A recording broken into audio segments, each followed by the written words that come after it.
welcome back to SportsZone. This is our NBA segment, Throwing It Up. I'm joined again by Justin. So regular season, NBA season is now in the books. The playoffs are starting.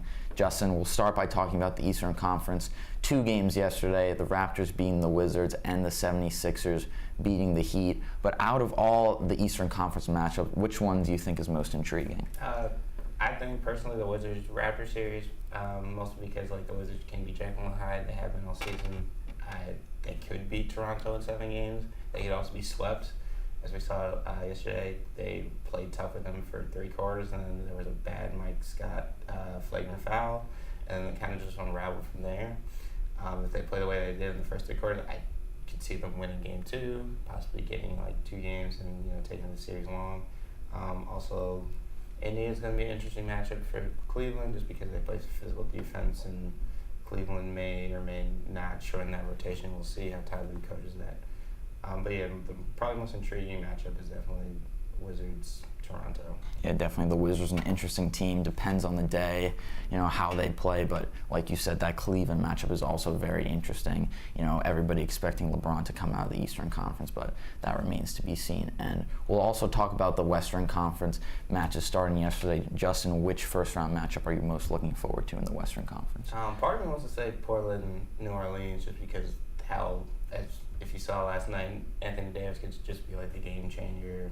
They won game 1. He just destroyed every pick and roll that Portland did. But for me, it's Oklahoma City versus Utah. You got a really good defensive-minded Utah team going up against Paul George, Russell Westbrook, Carmelo Anthony, Steven Adams. They really need to win the series to have any chance of keeping Paul George. They need to advance far. But Donovan Mitchell, Ricky Rubio, Joe Ingles have played really, really well. And I could see this series going 7. With possibly Utah winning it. I think it's really close. But this will be a big test for Russell Westbrook, Paul George, see how they mesh. Because, there's a good chance they're going to face Houston in round 2, and they should try to make it as quick of a series as possible. I just don't think they can. Yeah, definitely Oklahoma City, an interesting team. They've been up and down all season, but like you said, this is big for them because Paul George will be a free agent this summer, and to get him to stay, they really need to win at least this first-round matchup. But looking at the playoffs overall, a lot of people are expecting a rematch in the final between Golden State and Cleveland, but both teams are not the first seed. In the Western Conference, Houston being the first seed, and the Eastern Conference, Toronto being the first seed. So, Justin, do you expect a rematch of the finals, or is there going to be a new team in the NBA Finals this year? I expect a rematch of the finals. I think we kind of saw it yesterday. Golden State has really kind of just went along with the ride for the regular season, and they just clamped down on, San Antonio yesterday. Granted, Kawhi wasn't there. Nobody actually knows where Kawhi is at all. He didn't even travel with the team.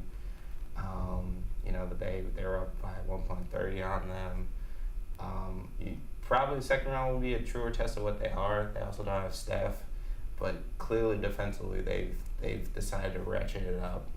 So with that, I definitely can see them coming out of the West, although I think Houston's going to make it tough. And then Cleveland, until somebody knocks off LeBron James, I just have to trust he's the best player in that conference by far. It's not even close.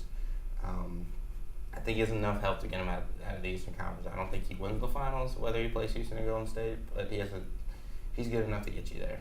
Yeah, I would tend to agree with that. I definitely think that Golden State Cleveland will be the matchup again, but I still think it's going to be more difficult. Both teams, especially Golden State with Steph Curry out, and Toronto definitely will give Cleveland a good matchup, but I still think that Cleveland will come out of these and Golden State will come out of the West. But another interesting NBA storyline that's sort of been in the news this week is Rookie of the Year.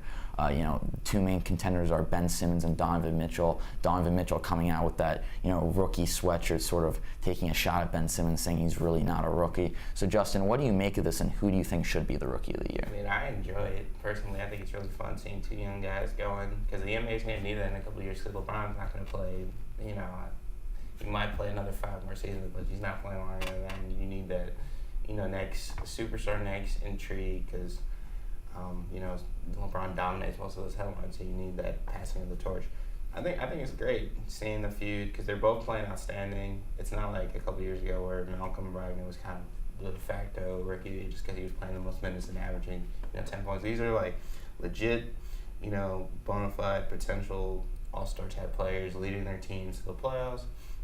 I think the case is, what do you define rookie of the year? Do you go by most important player, like best player? Because most important is Donovan Mitchell, because they need his scoring. Probably best is probably Ben Simmons, just because of that all around. He's a 6'10" point guard.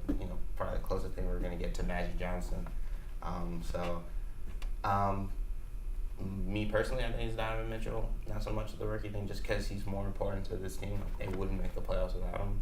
But I definitely see Ben Simmons being like an MVP candidate within like the next 2 or 3 years, maybe sooner.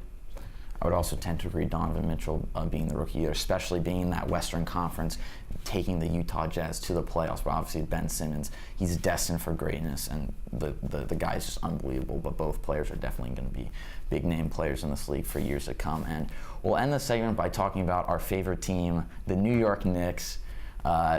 Disappointing season, Porzingis getting injured halfway through, but not being able to make the playoffs, and they just fired their head coach Jeff Hornacek. So, Justin, what do you think the Knicks should do going forward with regards to both, hiring a head coach and personnel moves? Oh, I like the direction they want to go in. When you talk Scott Perry and Steve Mills kind of had a press conference the other day where they talked about they want to go back to that old 90s, defense first mentality.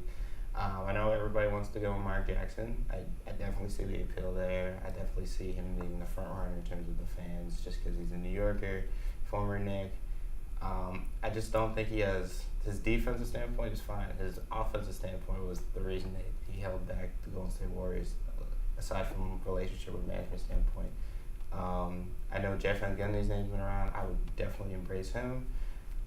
Steve Clifford just got released by the Hornets. He was a pop, candidate. So, can't go wrong with a pop coaching tree. My dark horse favorite is Jerry Stackhouse. He coaches the NBA D-League affiliate for the Toronto Raptors. He's responsible for the Raptors, number one bench this season, developing those players. If, your goal is to develop players, have great defense, Stackhouse is probably the right fit in my mind to develop Ntilikina, Porzingis, whatever top 10 pick they get this year, because next year's going to be a long season anyway with Porzingis being out. So, he's had a good track record. He's a favorite in a lot of clubhouses. I would bring him in. I would try to stay away from the flashy name, because they've been doing that for forever recently. So go with somebody who can just get the job done, going to work every day, and then, it's not like a big name. Yeah, definitely Jerry Stackhouse, underrated name for that head coaching position, but everybody sort of expects Mark Jackson to get that job, but we'll see how the Knicks go moving forward. But I think that's all we have right now for Throwing It Up, and more SportsZone after this.